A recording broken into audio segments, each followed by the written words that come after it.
the Non-Proliferation Treaty provides to signatories the inalienable right to use nuclear energy and medicine for peaceful purposes. And they, in agreement, you give up a weapons program.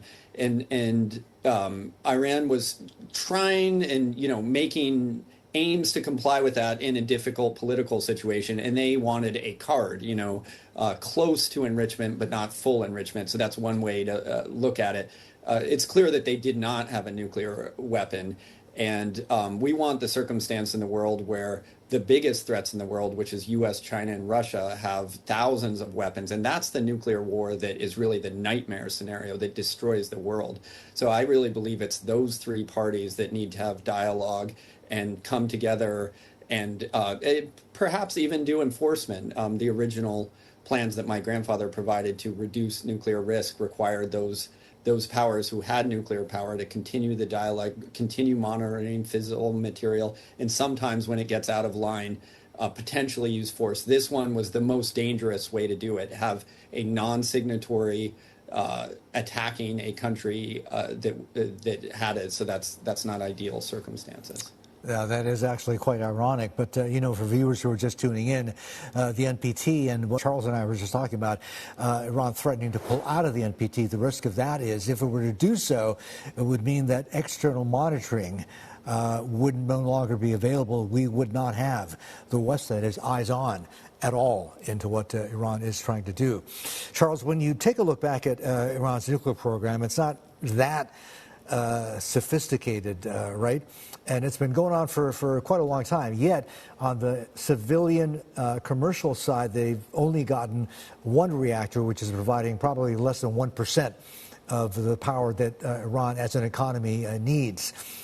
The fact that they have not, even after all this time, gone towards weaponization or created either a nuclear weapon or even a crude nuclear device, and this is, I guess, the good news, if you want to look at it this way, suggests that it's not a technical problem that Iran has been facing. It's more a political one. There is dissent within the regime, which is not a monolith, right? Whether or not they could go for weaponization. And I guess, one way to look at this is that could be viewed positively. Do you see it that way? Yes, if there was enough will, like a country like North Korea with even less resources than Iran, or Israel, who's willing to not be honest about their program, you can get nuclear weapons. The threshold of them getting up to one weapon doesn't magically make them the most powerful force in the world that's unstoppable. In fact, about 6 times as much explosive force has been used on Gaza by Israel than was in Hiroshima. So these things are on scale. I guess my position for the world is that we have a recipe for reducing the risk, and it is existing institutions. Sometimes it's unconventional diplomacy that Trump has been exercising, and I think we really need to take advantage of that.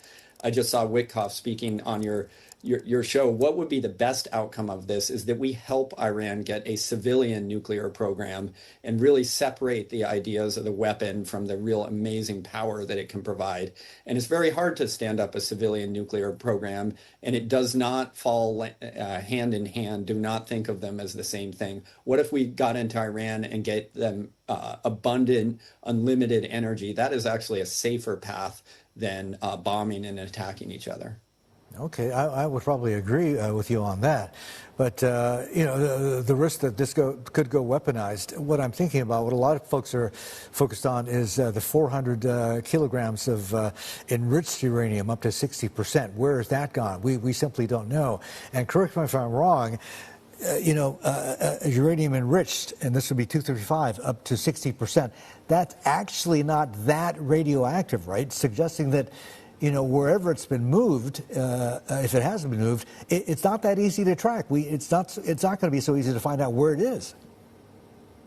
That's true. It's a technical problem of breaking down a system. Launching a war instead of the IAEA program, which the IAEA is an amazing institution, is funded by the U.S. and China and Russia to deal with these matters. That would have been a continued safer path for the whole world. And I view cleaning up this mess of starting a war about it makes everything less safe. But what would what would remove the risk of nuclear weapons in this case is the dialogue and the peaceful path forward instead of the war footing. And we may have the start of that. We need to have the start of that right now. And so I wouldn't worry. I wouldn't put this category of enriched material in some like magical framework that if they move it around in the right place, then they can suddenly control the whole world. That is not the case. There's kind of a military disadvantage here, and there's a situation where we have to get back to the table on the positive side of this technology.